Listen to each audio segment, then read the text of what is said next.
When I was a kid growing up in the 90s, I remember there was a McDonald's right up the street from us. My friends and I would ride up there and get Happy Meals and stuff all the time. It was great.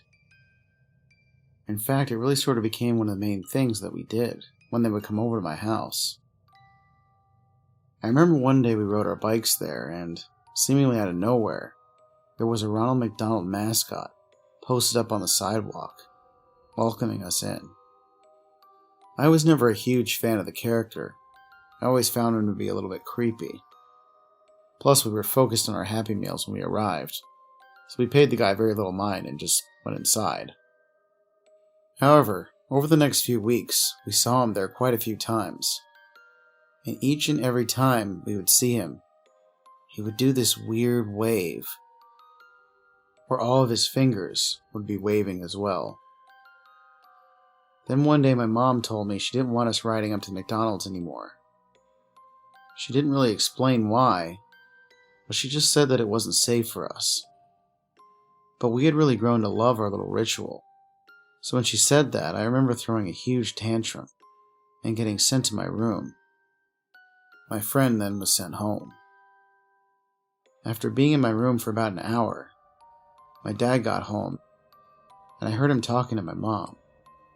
She told him something about a creepy mascot that she had seen outside of McDonald's, trying to bring a kid around the back of the building. Over the coming months, we found new places to ride our bikes. Eating McDonald's on a nearly daily basis was probably not the healthiest thing we could have done anyways. I had mostly forgotten about the whole thing when I was invited to a birthday party there a few months later. That's right, kids used to actually have their birthday party at McDonald's in the 90s. It was weird. Anyways, my mom was still a little bit hesitant to let me go, but considering we hadn't seen the mascot outside in a while, she thought the company probably had gotten rid of him. So she drove me over there to partake in the birthday party. I remember the party was in the actual play place area, which was an indoor area separated by a door from where you could buy food. Once I got in there, all the food had already been ordered, and the rest of the kids were in the play place, running around having a blast. I wasn't even all that hungry, so I just went straight in, walking through one of those netted entrances and jumping into the ball pit. After getting inside, I realized just how massive the playground was. I guess I had never been in before because normally I wasn't there for birthdays.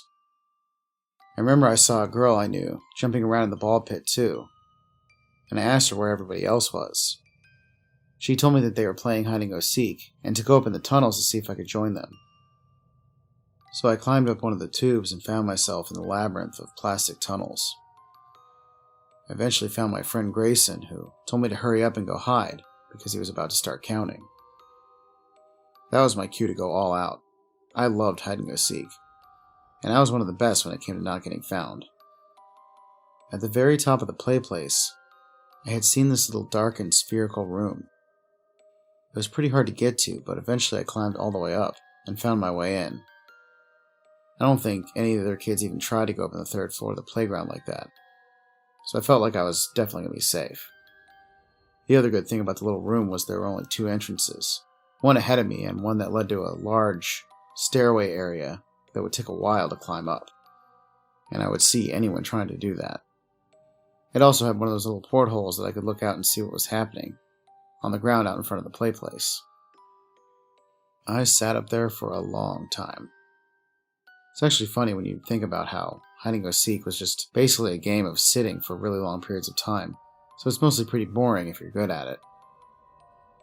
About a half hour must have passed, and I hadn't seen a single other kid come up into my area, so I pretty much figured I'd won the game at that point.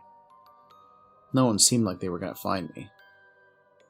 I looked at the little side porthole and saw members of my party leaving the play place area to go get more food, I guess. I then thought maybe they were going to get ice cream, and I definitely didn't want to miss that. I also noticed that it seemed like no one else was in the play place at all anymore. I think I had officially done far too well at the game. So I started making my way across the third floor, crawling down this big long tunnel to get to a slide that went down to the ball pit on the other side.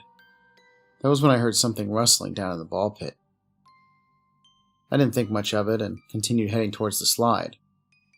when I heard somebody climbing up it. The person's movements had a lot of weight to them, too, like there was a really big kid crawling up. That kind of freaked me out, but this was the fastest way to get down. So I waited for them to get up so I could slide down. To my horror, when I peeked in the slide, I saw a very tall man dressed as Ronald McDonald climbing up. I noticed, too, that it was the same one who we used to see outside the building. I was pretty sure that mascots normally wouldn't be climbing around the tunnels, so that alone set off some alarm bells. But before I looked away, he gazed up at me with this disturbing smile. He then said in his horrifyingly high-pitched voice, "Who wants a Happy Meal?"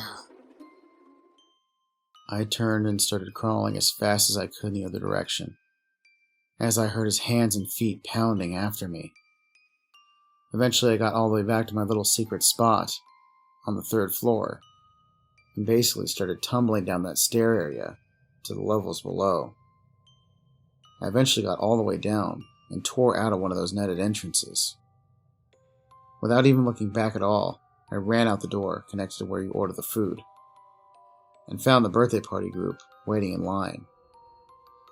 After seeing how distraught I was, a couple of the parents got the manager and told them about the mascot.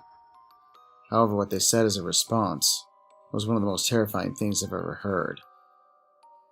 They told us that they didn't have a Ronald McDonald mascot at their location, and that there was no way someone dressed like that could have gotten past them, because there was only one door into the play area, and the manager had been looking towards it all morning. I guess they basically thought I just made it up, especially after they checked in the playground and couldn't find him.